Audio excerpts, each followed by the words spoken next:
Hermanos, gracia y paz. Le agradecemos al Señor nuevamente poder estar reunidos para considerar su palabra. Gracias a Dios que estamos tratando sistemáticamente un libro de la Biblia, como es el libro de Gálatas a las iglesias en Galacia, un libro muy importante que las iglesias deberíamos conocer muy a fondo, porque habla de los fundamentos que debe tener cada iglesia en relación con las doctrinas principales del cristianismo. En este caso, el libro a los Gálatas, a las iglesias en Galacia, nos habla acerca del fundamento de la iglesia, que es la fe, la salvación por medio de la fe en el Señor Jesucristo. En las primeras reuniones nosotros hemos mostrado por las Escrituras las razones del escrito a las iglesias en Galacia, y era que algunos judíos, entre comillas, enviados desde Jerusalén, se habían introducido en las iglesias en Galacia y trataban de enseñar a los hermanos diciéndole que van a ser salvos por la fe, más guardando las obras de la ley, como la circuncisión y demás leyes que están en la palabra, ¿sí? Entonces, de ahí podemos nosotros empezar a entender las razones del escrito de Pablo, del Espíritu Santo, al escribir esta epístola. Hoy sería nuestra reunión número 14. La perícopa del día de hoy que nos compete considerar es Gálatas capítulo 3, desde el versículo 23 hasta el versículo 29. En la reunión anterior nosotros consideramos un aspecto importante que Pablo ya empezó a desarrollar, que es precisamente las obras de la ley. Pablo primero empezó escribiéndole a los Gálatas que estaba asombrado de ver cómo ellos se habían dejado seducir, se habían dejado engañar. Primero habla de la autoridad de su apostolado, de que su apostolado no fue dado por ninguno de los 12, sino por el propio Señor Jesús cuando fue encontrado camino a Damasco. Luego muestra cómo estableció las iglesias, y luego en el capítulo 2 nos empieza a mostrar aquel inconveniente que hubo con Pedro, donde Pedro había caído en una hipocresía enseñando a los gentiles a judaizar. Pablo lo enfrenta, y ahí en ese enfrentamiento de Pedro con Pablo, de Pablo con Pedro, pero no un enfrentamiento en odio, sino un enfrentamiento por el celo que tenía Pablo por las iglesias, por la palabra del Señor, por las doctrinas fundamentales del cristianismo. Entonces, en esa disputa entre Pablo y Pedro nos presenta un fundamento de la fe cristiana, de las doctrinas cristianas, que es la justificación por la fe para judíos y para gentiles. Lo dice Gálatas 2, 15, 16, ¿sí? Luego en el 20 también es un versículo de alto contenido teológico que nos muestra la posición de la iglesia en Cristo, crucificado juntamente con Cristo, ¿sí? Luego en el capítulo 3 ya Pablo apela a la experiencia de los Gálatas y les dice: Gálatas, ¿ustedes cuándo recibieron el Espíritu Santo? ¿Cuando guardaron las horas de la ley o cuando fueron justificados por la fe? Entonces ya Pablo los lleva a la experiencia de ellos propia, para que ellos mismos se den cuenta cómo reciben el Espíritu Santo. Luego se introduce en algo que nos introduce al patriarca Abraham, porque los judíos siempre apelaban a que eran hijos de Abraham. Entonces Pablo empieza a mostrarles quiénes son los verdaderos hijos de Abraham, y al introducir quiénes son los hijos de Abraham, nos empieza a hablar de uno de los aspectos más importantes del libro, que es el recibimiento del Espíritu Santo, que es donde se cumplen las promesas hechas a Abraham por medio de nuestro Señor Jesucristo. Y ahora, en la reunión anterior y en esta, Pablo ya se introduce directamente con la ley. Entonces empieza en el versículo 19. Entonces, ¿para qué la ley? Entonces, los judíos hacían esa pregunta. Bueno, si la ley no me puede justificar, si la ley no me puede declarar justo ante Dios, porque Pablo ya mostró hasta este momento que lo que declaraba justo al hombre era ¿qué? La fe en nuestro Señor Jesucristo y en su obra. Entonces los judíos se preguntaban, entonces, si la ley no justifica, entonces ¿para qué sirve? Entonces Pablo, cuando empieza a mostrarnos cuál era el propósito de la ley, que se llamó la reunión anterior así, el propósito de la ley. Entonces vimos que el propósito de la ley era temporario hasta la venida de Jesucristo. Y en ese mismo sentido, entonces vamos a poder concatenar la reunión anterior. Dice el versículo 22 donde leímos la reunión anterior. Mas la Escritura lo encerró todo bajo pecado para que la promesa que es por la fe en Jesucristo fuese dada a los creyentes, ¿no? Nos quedamos entonces ahí en la reunión anterior, ¿sí? Entonces la ley encerró a los hombres como prisioneros, condenados por sus pecados, para que la justificación por el Evangelio se ofreciera únicamente al que es de la fe, al que creyera en el Señor Jesucristo, ¿sí? Entonces, continuando el argumento, Pablo dice en el versículo 23, entonces vamos a leer hoy desde el 23 hasta el versículo 29. Vamos a leer entonces 23, dice: pero antes que viniese la fe, estábamos confinados bajo la ley, encerrados para aquella fe que iba a ser revelada. De manera que la ley ha sido nuestro ayo para llevarnos a Cristo, a fin de que fuésemos justificados por la fe. Pero venida la fe, ya no estamos bajo ayo, pues todos sois hijos de Dios por la fe en Cristo Jesús. Porque todos los que habéis sido bautizados en Cristo, de Cristo estáis revestidos. Ya no hay judío ni griego, ya no hay esclavo ni libre, no hay varón ni mujer, porque todos vosotros sois uno en Cristo Jesús. Y si vosotros sois de Cristo Jesús, ciertamente linaje de Abraham sois y herederos según la promesa. Entonces, en el versículo 23, quiero llamar la atención donde dice confinados, pero antes que viniese la fe, estábamos confinados. La palabra griega para confinados en el versículo 23 es la palabra custodiados o como guardados. Alguien nos estaba guardando, como un guarda que vigila. Pero antes que viniese la fe estábamos confinados o custodiados, como dice Francisco La Cueva, bajo la ley, encerrados para aquella fe que iba a ser revelada. Entonces, aquí queremos llamar la atención primero a esta referencia a un determinado tiempo que aquí se le llama la fe. Entonces, nosotros fuimos encerrados, judíos y gentiles, bajo la ley, ¿sí? Para que cada uno de nosotros entendiera que el propósito de la ley era llevarnos ¿a quién? A alguien que podía declararnos justos por medio de la fe, cosa que no se podía hacer por vía de la ley, porque el propósito de la ley, como lo hemos visto, no era justificar. El propósito de la ley, ¿cuál era? Mostrarle al hombre cuál pecaminoso ese para que se pudiera acercar a aquel que lo podía justificar ante Dios, que era ¿quién? Nuestro Señor Jesucristo.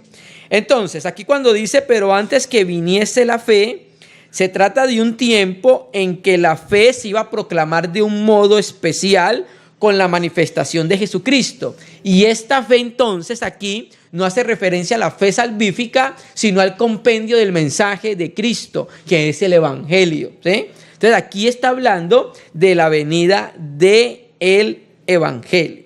Entonces, antes que viniese el Señor Jesucristo, nosotros estábamos custodiados, éramos prisioneros bajo custodia en algo. ¿En qué? En la fe, en la ley, ¿cierto? Estábamos custodiados en la ley. Entonces, estar bajo custodia de la ley significaba que estábamos encerrados bajo la ley, como el encierro que tienen las ovejas en un redil. Así estábamos nosotros, ¿sí? Encerrados en la ley. Entonces, aquí en este versículo nosotros vamos a mirar antes de Cristo y después de Cristo. Porque aquí nos muestra cómo estábamos nosotros antes de Cristo, ¿cierto? Encerrados en la ley. Pero nos va a mostrar cómo va a ser la vida de una persona después de Cristo, ¿sí?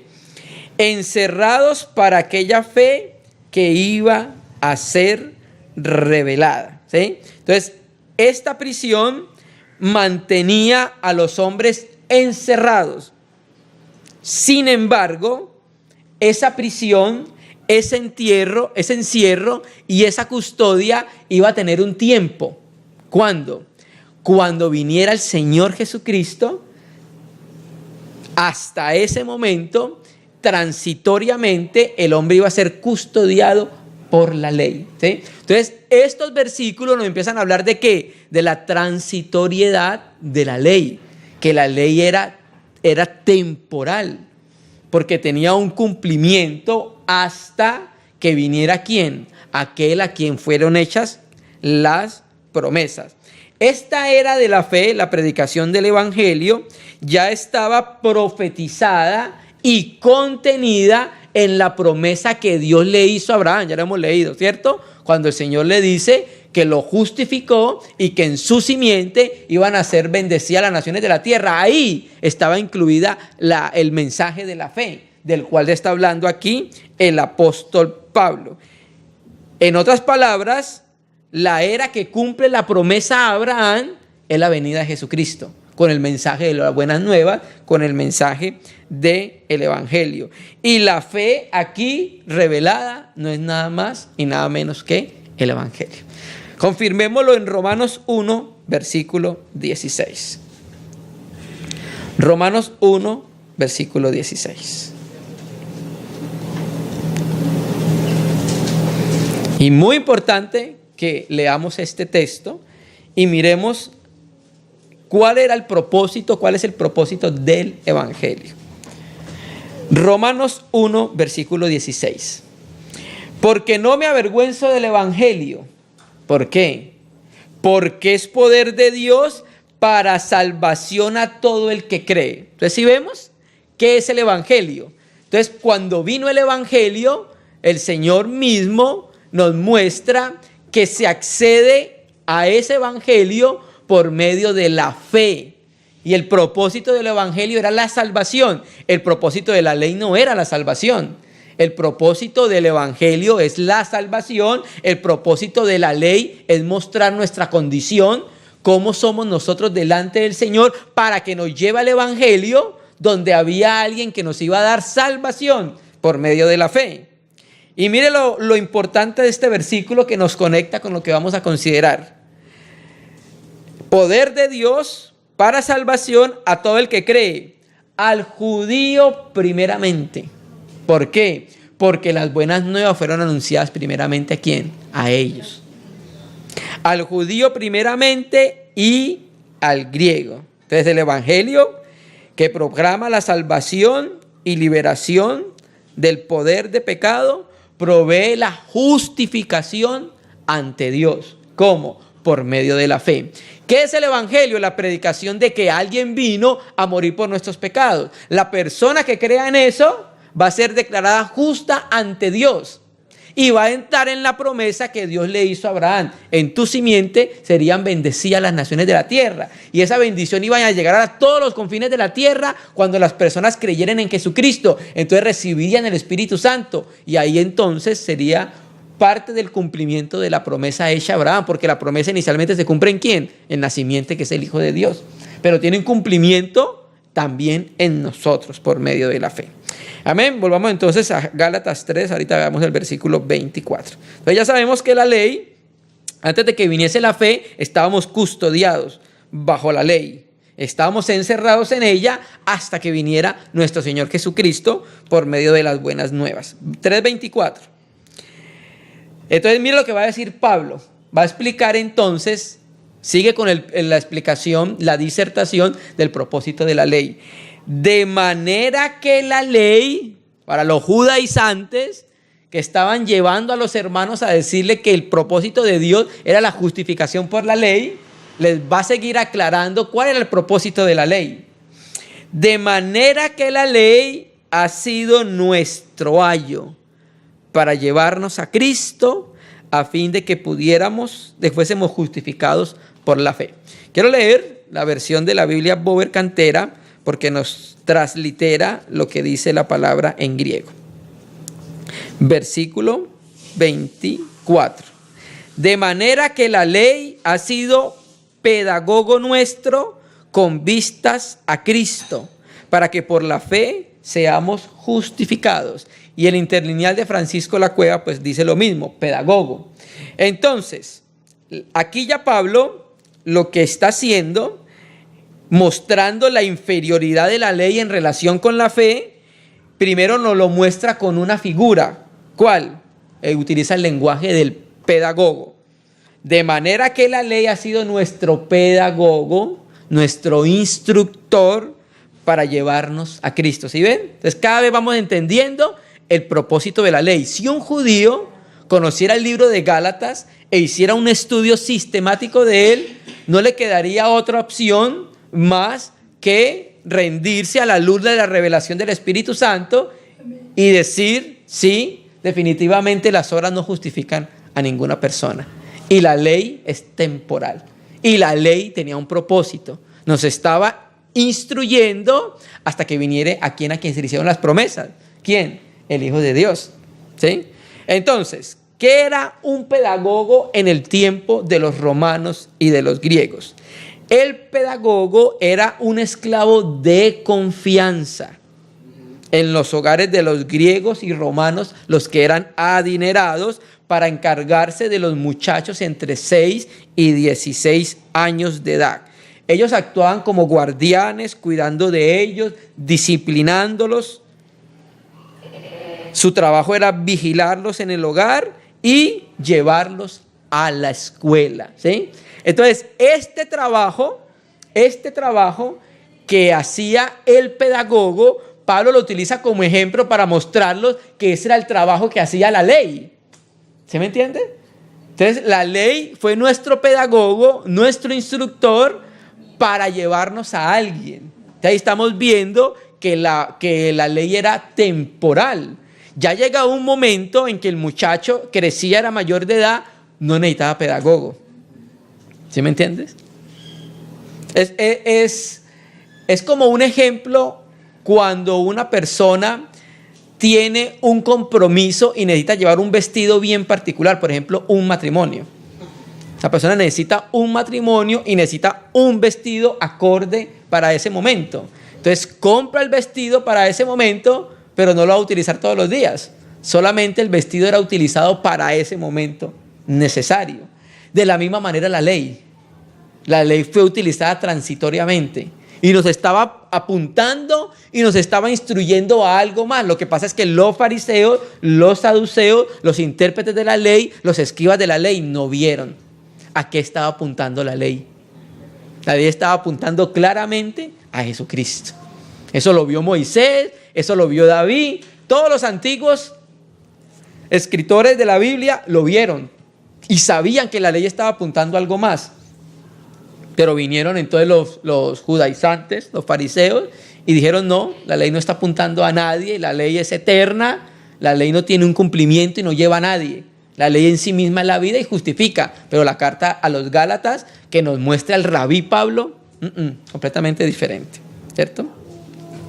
Entonces la ley actúa como pedagogo, nos vigiló hasta que nosotros llegásemos a Cristo. Entonces, de manera que la ley ha sido nuestro ayo para llevarnos a Cristo, a fin de que fuésemos justificados por la fe. Mire Pablo todo en dónde lo desemboca, en dónde termina. Mira cuál era el propósito de la ley. No era justificar. La ley nos iba a llevar ¿a quién? A Jesucristo, porque en Él sí íbamos a ser justificados nosotros por medio de la fe. Entonces, ese era el último propósito de la ley como pedagogo, ¿sí? ¿Cuál? Llevar al hombre a Cristo para que el hombre fuese justificado, hermanos. Sí estamos viendo claramente cuál era el propósito de la ley. Entonces, la ley tenía funciones de ayo o pedagogo hasta el momento de la manifestación de Cristo. Ahora, la ley hoy sigue orientando a los hombres hacia la única solución para alcanzar la verdadera libertad, que es ¿en quién? En nuestro Señor Jesucristo. Y la ley misma constantemente, ¿qué va a hacer? Mostrar la acusación del pecado y la incapacidad del hombre para poderla cumplir. Porque con la ley Dios le mostró al hombre que el hombre no podía cumplir la ley, que el hombre era incapaz, al menos que viniese el Espíritu Santo, que es el que nos lleva a cumplir la ley de Dios. Entonces la ley sigue cumpliendo su trabajo, llevar las personas ¿a quién? A nuestro Señor Jesucristo, ¿sí me entiende? Pero estando en Cristo ya no necesitamos el pedagogo, porque ya somos mayores de edad. Ese es el ejemplo que el apóstol Pablo más o menos estaba como colocando. Amén. Verso 25. Pero venida la fe, o sea, cuando vino el Señor Jesucristo, cuando vino el Evangelio, las verdades del Evangelio, ya no estamos bajo pedagogo. ¿Quién es el pedagogo? La ley. Entonces, cuando vino Jesucristo, ya nosotros no necesitamos que la ley nos siga instruyendo, porque ya vino aquel que nos iba a seguir llevando de la mano hacia la perfección. ¿Que era quién? El Señor Jesucristo. Entonces, ¿el pedagogo queda qué? Despedido. Porque ahorita entramos en la escuela ¿de quién? En la escuela del maestro. ¿Sí? Este es otro argumento que el apóstol Pablo presenta contra los judaizantes. El hombre, la mujer, cuando hablamos de hombre estamos refiriendo a hombre y mujer, que ha entrado en la economía de la fe, ya no puede estar en la ley o con la ley como pedagogo porque no lo necesita. Ya el creyente no necesita el tutelaje de la ley. ¿Por qué? Porque cuando viene Cristo cumple su trabajo. Ya la persona es mayor de edad. Entonces ya no necesita el ayo, ya no necesita el pedagogo. Entonces con esta figura, con este lenguaje de Pablo, queda muy claro el propósito de la ley. ¿Cuál era el propósito que Dios tenía al dar la ley? Amén. Amén. Entonces vamos a mirar cómo el apóstol Pablo en otro versículo de la Biblia nos habla de esta manera. Romanos 6, versículo 14. Los que hemos creído en Cristo, en el lenguaje que está utilizando Pablo, alcanzamos la mayoría de edad. Al alcanzar la mayoría de edad, entonces nos liberamos del pedagogo. Ya no lo necesitamos. Ya somos mayores, ya entramos entonces en la escuela de Jesucristo. Ahora por la fe en Jesucristo entonces alcanzamos una libertad plena. Mire lo que dice Romanos 6, versículo 14. Porque el pecado no se enseñoreará de vosotros, pues no estás bajo la ley, sino bajo ¿qué? Bajo la gracia. Entonces el pecado ha dejado de ser señor de la vida de aquel que en Jesucristo ha sido trasladado a la esfera de la vida. Porque la ley no daba vida. Recuerda que ya lo leímos en los versos anteriores. Pablo nos explicó que la ley no podía vivificar. El único que podía traer vida era Cristo, que es espíritu vivificante. Primera de Corintios 15, versículo 45. Entonces ya nosotros no estamos bajo la ley. ¿Por qué? Porque ya vino el Señor Jesucristo. Ya no necesitamos del ayo, del pedagogo que era bajo la ley, sino que estamos bajo la gracia. Por eso Juan 1:18 dice: la ley por Moisés fue dada, pero la gracia y la verdad fueron dadas ¿por quién? Por medio de Jesucristo. Entonces estar en Jesucristo es estar en la gracia, no es estar en las obras, no es estar en el vivir por las obras para justificación, sino en la gracia que nos trae nuestro Señor Jesucristo. ¿Sí? Entonces en la esfera de la gracia no hay ninguna demanda de culpabilidad legal que pueda existir para la persona que ya es salva. ¿Por qué? Porque Jesucristo cumplió las demandas de la ley. ¿No lo leímos en Gálatas 3? Que el Señor fue hecho maldición al ser colgado en el madero, ¿sí? Para que las demandas de Dios pudiesen ser cumplidas en Él y nosotros pudiésemos ser entonces declarados justos. Es completamente claro el argumento del apóstol Pablo. Volvamos a Romanos 3, a Gálatas 3, versículo 26. Ahora leámoslo. Ahora Pablo con este versículo le va a dar una estocada final a los judaizantes. ¿Por qué? Porque los judaizantes, los judíos regularmente hacen distinción entre judíos y gentiles. ¿Sí? Ahora vamos a mirar qué es lo que va a decir el apóstol Pablo acá. Pues, ese pues puede ser traducido por qué, una explicación del verso anterior, porque todos sois hijos de Dios por la fe en Jesucristo. Entonces, aquel que deja estar bajo el ayo de la ley, o siendo la ley el pedagogo, se convierte en hijo heredero. Aquí estamos viendo entonces la traslación que hace cualquier persona, judío y gentil, a ser filiado como hijo de Dios, pero Pablo está explicando cómo. Por medio de la única vía en que una persona puede ser declarada hija de Dios. ¿Por medio de qué? La fe. Nuevamente Pablo vuelve al mismo argumento. Eso lo dice Juan 1, versículo 12. Hay muchos versículos más, leamos solo este versículo. Juan 1, versículo 12. Un texto que es muy conocido por nosotros.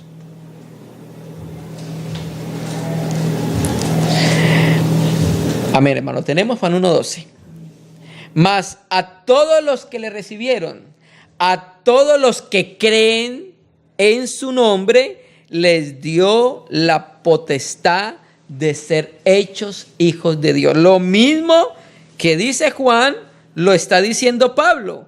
Pues todos sois hijos de Dios por la fe en Cristo Jesús. Entonces lo que hace la fe no lo puede hacer la ley. La fe que hace nos coloca en una posición de filiación como hijos de Dios, al ser engendrados de nuevo por medio de la fe. El Espíritu Santo, Dios, nos engendra a través de la fe y nos coloca en una posición de hijo.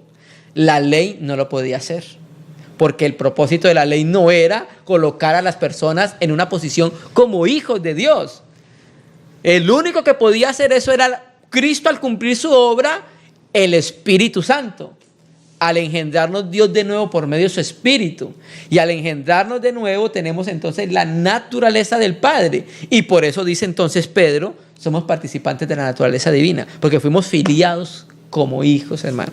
Es maravilloso esta epístola que nos habla de los fundamentos de la fe. Entonces, al ser filiados como hijos, somos introducidos en una nueva esfera, en una nueva condición que la ley no nos podía dar. ¿Cuál? Somos introducidos en la familia de Dios. Ahora somos hijos de Dios. Condición que la ley, no importa si la guardaras, no te podía colocar. Porque el propósito de la ley no era esa. Leamos un texto para mirar de que fuimos introducidos en la familia de Dios. Ya en Efesios 2, versículo 19. En Efesios 2 ya nos había dicho Pablo que nosotros somos salvos por medio de la fe. De la gracia, por medio de la fe en Jesucristo. Entonces, en ese mismo contexto, leamos Efesios 2, versículo 19. Efesios 2, versículo 19. Así que ya no sois extranjeros ni advenedizos, sino conciudadanos de los santos y miembros de la familia de Dios. Aleluya. Esto lo hizo la fe en Jesucristo. Esto lo hizo la obra de Jesucristo. Esto no lo hizo la ley.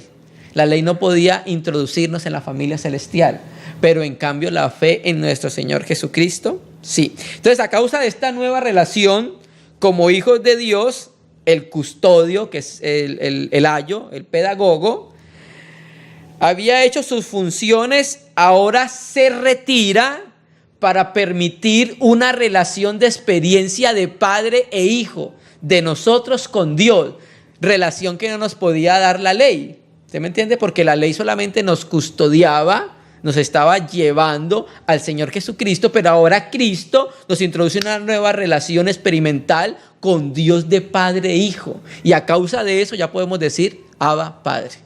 Antes no podía.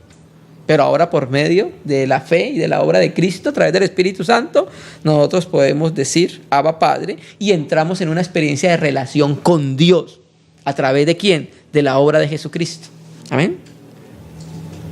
Y esa relación de hijos se adquiere nada más y exclusivamente que por la vía de la fe, no por la vía de las obras de la ley. Volvamos entonces a Gálatas 3, versículo 27. Es la fe y no la ley la que nos ha llevado a la relación de ser hijos de Dios. ¿Por qué? Porque estamos en Cristo, en la posición de su Hijo. Ahora pasemos al versículo 27. ¿Por qué? Entonces nos vuelve a explicar entonces por qué somos hijos de Dios por medio de la fe. porque todos los que habéis sido bautizados en Cristo, de Cristo estáis revestidos. Entonces aquí Pablo nos empieza a mostrar que la identificación con el Hijo de Dios se expresa por medio del bautismo en Cristo. Aquí nosotros debemos decir que deberíamos tomarnos más tiempo en alguna otra reunión para poder hablar de lo que es el bautismo del Espíritu Santo, para entender bien el bautismo que el Padre nos prometió en el Paracleto. Vamos a tocar solamente algunos aspectos importantes. Entonces aquí, esta primera parte donde dice los que hemos sido bautizados en Cristo Jesús, creo particularmente que aquí no se está tratando del agua. Aquí, cuando está hablando del bautismo en Jesucristo, está hablando de la identificación con su muerte. ¿Sí? Y nosotros fuimos introducidos en esa identificación por medio de la fe, y el que hizo el trabajo de introducirnos en esa identificación de la muerte de Cristo y introducirnos en el cuerpo de Cristo fue el Espíritu Santo. ¿Sí? Entonces por eso vamos a hablar acerca de este trabajo del Espíritu Santo. Entonces este bautizo, los que fuimos bautizados en Cristo o hacia Cristo Jesús, lo ilustra más claramente el apóstol Pablo en Primera de Corintios. Vamos a leerlo, capítulo 12, versículo 13.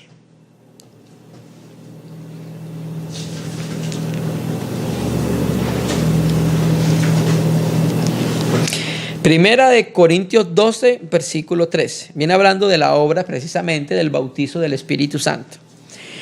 Porque por un solo Espíritu fuimos todos bautizados en un cuerpo. ¿Sí estamos viendo? Aquí ven que Espíritu está con mayúscula.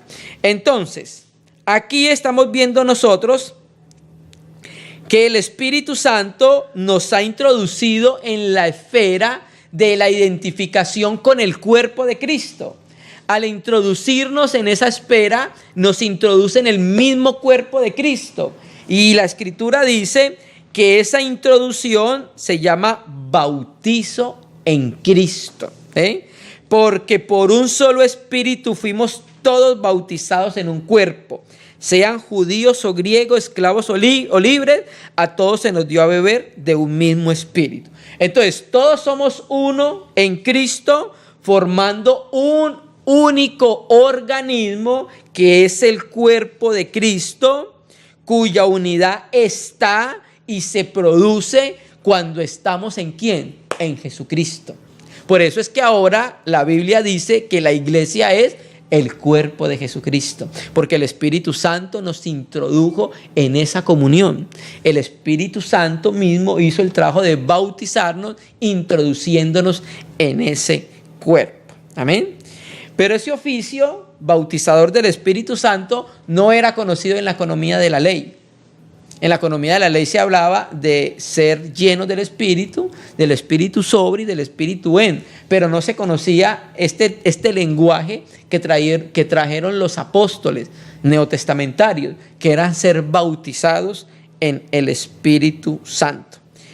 En Pentecostés ocurrió una acción, ¿sí? Pero ahí lo que sucedió era que las personas ya eran creyentes. Pero aquí cuando estamos hablando de que fuimos bautizados, fue en el momento de que creímos en Jesucristo, que fuimos identificados con la muerte del Señor. Y este bautismo está relacionado con la regeneración, que implica un cambio de posición. El creyente es introducido en una nueva esfera, en la esfera de la vida, porque ahora participa de la vida de nuestro Señor Jesucristo.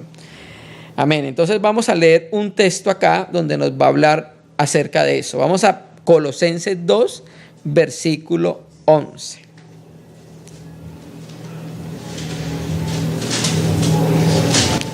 Entonces leímos, porque todos los que habéis sido bautizados en Cristo, de Cristo estáis ¿qué? Revestidos. Entonces el creyente que se identifica con Cristo queda revestido de Cristo. El bautismo del Espíritu Santo lo que hace es que despoja al creyente de su ropaje pecaminoso y lo reviste de Cristo. O sea, es una identificación con la muerte del Señor. Al identificarnos con la muerte del Señor, somos desvestidos del ropaje pecaminoso, y al unirnos con la vida del Señor, somos revestidos con la misma vida del Señor. Ya vamos a mirar unos textos que nos van a mostrar qué es ser revestidos. Primero leamos Colosenses 2, versículo 11. Entonces, la identificación del creyente es en la muerte como en la sepultura y resurrección de nuestro Señor Jesucristo. Al identificarnos con Él en estos aspectos, quedamos revestidos de Cristo. Colosenses 2:11. En Él, en Cristo, también fuiste circuncidados con una circuncisión no hecha a mano, al echar de vosotros el cuerpo pecaminoso carnal en la circuncisión de Jesucristo. Entonces aquí nos están diciendo que la circuncisión, lo que ve Pablo de la circuncisión en el Antiguo Testamento, que era cortar literalmente una parte del miembro del hombre, Pablo ve en ese corte el corte del cuerpo pecaminoso carnal en la circuncisión de Cristo. ¿Cuándo ocurrió esa circuncisión? En la cruz. La cruz cortó con todo el cuerpo pecaminoso carnal. Eso es lo que Pablo entiende de la circuncisión. Entonces aquí vemos que en este primer versículo, ¿de qué está hablando? De la crucifixión del Señor. 12.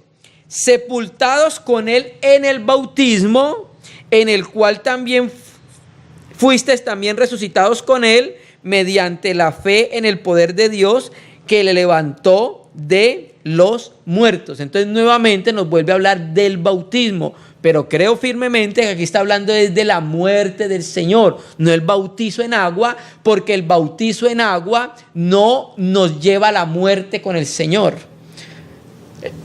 ¿Qué es lo que nos lleva a la muerte con el Señor? Creer en Él. Al creer en Él somos introducidos en su muerte, y eso se llama ser bautizados en Cristo. También existe el bautizo en agua. ¿Cuándo se bautiza una persona? Cuando cree. Y la persona cuando cree es porque ya murió con Cristo y ya resucitó con Él. Cuando va a las aguas es que va a dar un testimonio de la realidad en su vida, de que Él ya murió con el Señor y resucitó. El agua no puede hacer esto. Esto lo hace la fe en Jesucristo. Amén, hermanos.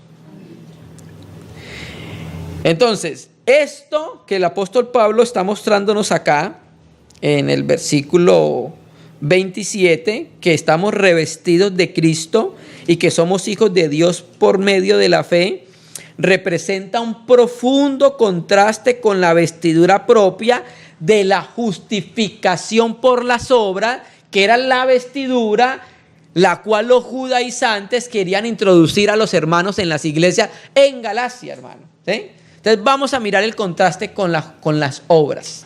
Leamos Isaías 64, versículo 6.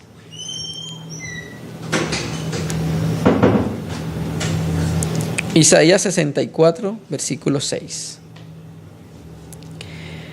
Mire cómo dice Isaías hablando acerca de las obras del hombre. Isaías 64, versículo 6. Si bien todos nosotros somos como suciedad, y nuestras justicias como trapo de inmundicia, y caímos todos nosotros como la hoja, y nuestras maldades nos llevaron como viento. Entonces mire qué es lo que habla Isaías acerca de las justicias del hombre, que es como trapos de inmundicia. La Biblia textual dice que es como trapos de menstruo, ¿sí? O sea, aquí nosotros vemos el contraste de la vestidura propia de la justicia por las obras y las vestiduras de la justificación por medio de ¿qué? Por medio de la fe. Entonces, ¿cómo entendemos nosotros que estamos revestidos de Cristo? El vestido es aquello que se puede ver desde el exterior.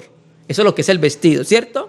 Aquello que se puede ver desde el exterior. Entonces, ser revestidos de Cristo es la manifestación visible de la identificación con Cristo. O sea, lo que quiere Dios al revestirnos de Cristo es que es lo que el mundo vea, que el mundo vea a Cristo como nuestras vestiduras. Y por eso utiliza esta expresión de ser revestidos. La vestidura es algo exterior, ¿cierto? Y esto es lo que el mundo debe ver en cada cristiano, la vestidura. ¿Quién? La vida de Cristo manifestada. ¿Cómo entendemos esto? Mateo 5:14. El Señor Jesucristo ya nos lo habló de esta manera. Mateo 5:14, en el monte, donde dio mandamientos espirituales a los discípulos y a la iglesia. Mateo 5:14.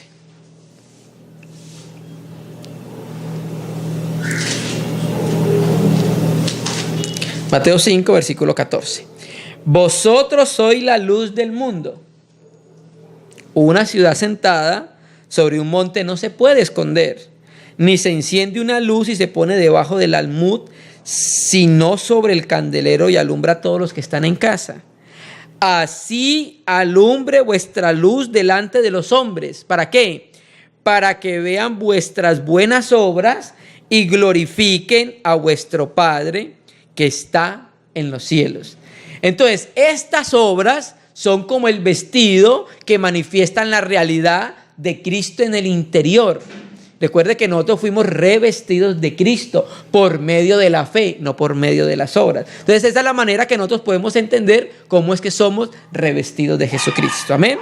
Volvamos entonces al versículo 28, ya terminando 28 y 29. Versículo 28, Gálatas 3, versículo 28. Amén. Gálatas 3, versículo 28. Entonces, como consecuencia de ser bautizados en Cristo, como consecuencia de que ahora somos hijos de Dios por medio de la fe, como consecuencia, mira lo que dice Pablo, ya no hay judío ni griego, ya no hay esclavo ni libre, ya no hay varón ni mujer, porque todos vosotros sois uno en Cristo Jesús. Entonces Pablo, cuando está diciendo en pleno primer siglo que ya no hay judío ni griego, está contrastando la realidad de su tiempo. ¿Por qué?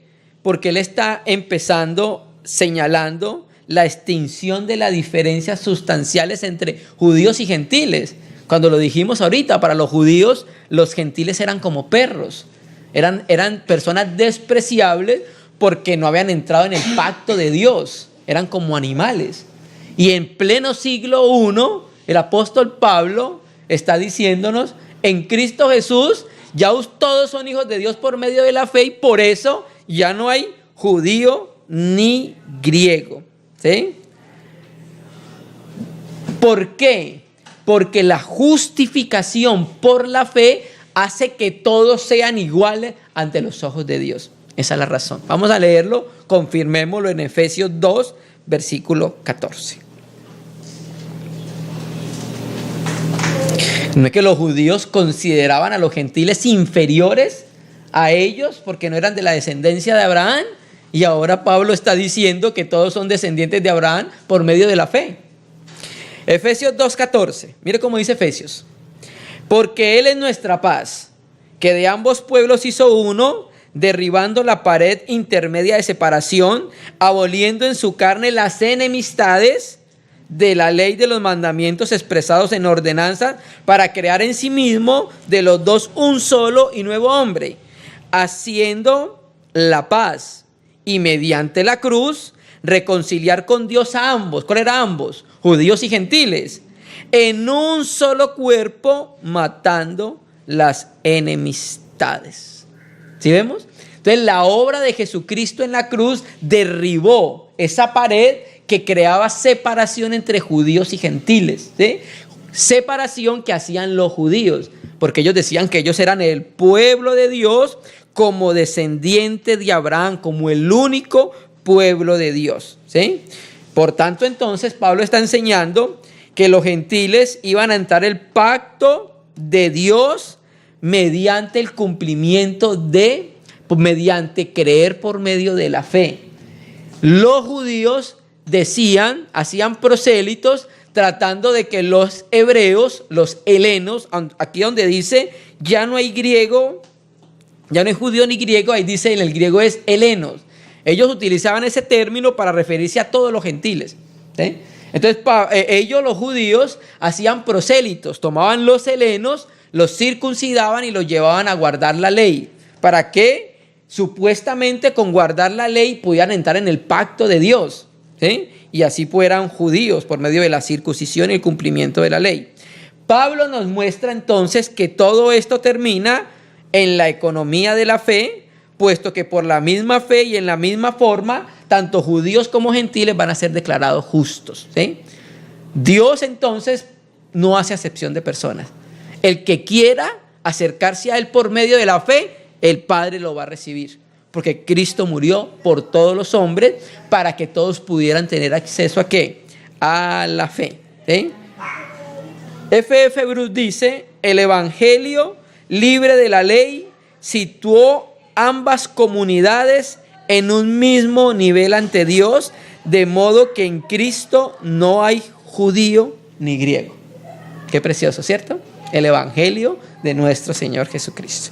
Ahora, esta parte donde dice no hay esclavo ni libre, también es algo bien particular que Pablo lo diga en pleno imperio romano, en plena cultura griega, donde el 30% de la población eran esclavos.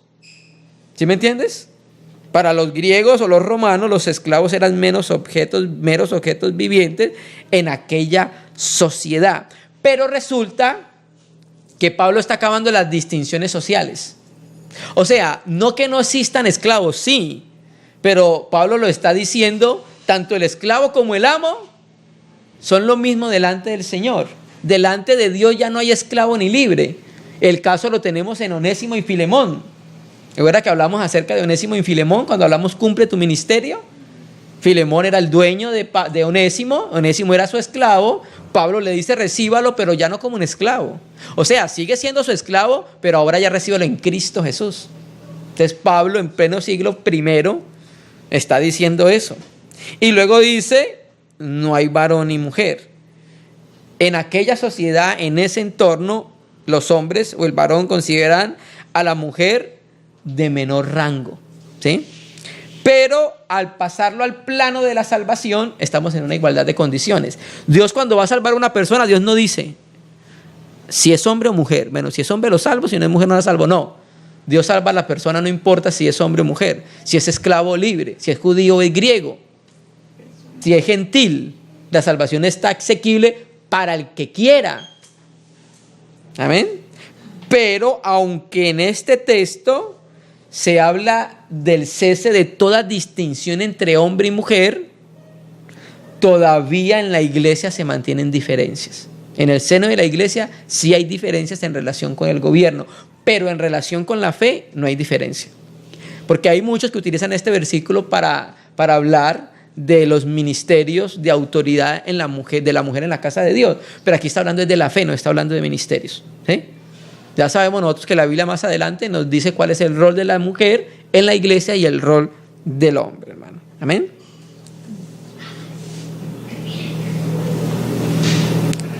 Entonces, a causa del bautismo de Jesucristo, del Espíritu Santo, los creyentes son una unidad espiritual en el Señor. Mire, antes también teníamos la misma igualdad. Judíos y gentiles estábamos encerrados bajo pecado. No había ninguna diferencia entre los judíos y nosotros. Todos estábamos encerrados bajo pecado, ¿sí? ¿Para qué? Para que la ley nos llevara, estando en pecado, la ley nos llevara a aquel que nos podía a nosotros dar libertad. Y terminemos con el versículo 29. Verso 29. Entonces mire cómo termina el apóstol Pablo el colofón de este capítulo. Algo precioso. Y si vosotros sois de Cristo, por medio de la fe, ciertamente linaje de Abraham sois y herederos según la promesa. Entonces nosotros los creyentes somos linaje de Abraham o simiente de Abraham por la vinculación con Cristo, que es la verdadera y la principal simiente de Abraham. Entonces, ¿qué ha hecho el Espíritu Santo? En su bautismo nos ha identificado a todos los creyentes con Cristo, ¿sí? Y Cristo es la verdadera descendencia de Abraham, ¿cierto? Entonces hay una identificación de Cristo, de nosotros con Cristo como hijos de Dios, con una filiación en la familia de Dios como hijos de Dios por medio de la fe. Los judaizantes enseñaban que los cristianos, para que pudieran alcanzar las promesas de Dios, debían entrar en el pacto y debían ser hijos de Abraham por medio de la circuncisión y por medio del cumplimiento de la ley. Pero Pablo ya nos mostró claritamente que esa no era la manera de entrar a ser descendencia de Abraham. Ser descendencia y simiente de Abraham por medio de la fe. Es la única manera y es la única vía. La ley no te va a llevar a que seas descendiente de Abraham. Lo único que te va a vincular con Abraham, con la fe de Abraham y con Dios, es la fe. No es nada más, hermano. ¿Amén? Sí. Y herederos según la promesa. Entonces la consecuencia final no puede ser otra, sino que Cristo, el heredero, y todos los que estamos en Cristo, somos herederos que juntamente con Él. Veamos un texto para terminar y confirmemos esta verdad. Romanos 8, versículo 17. Romanos 8, versículo 17. Leamos solamente la primera parte.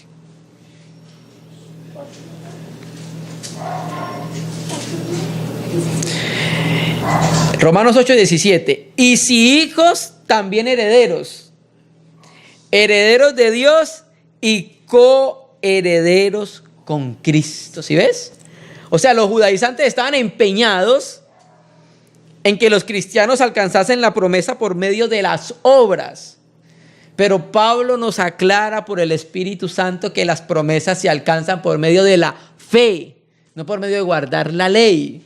Creemos que los argumentos que está presentando el apóstol Pablo para dejar sin argumentos a los judaizantes es un argumento de Pablo muy conciso, hermano.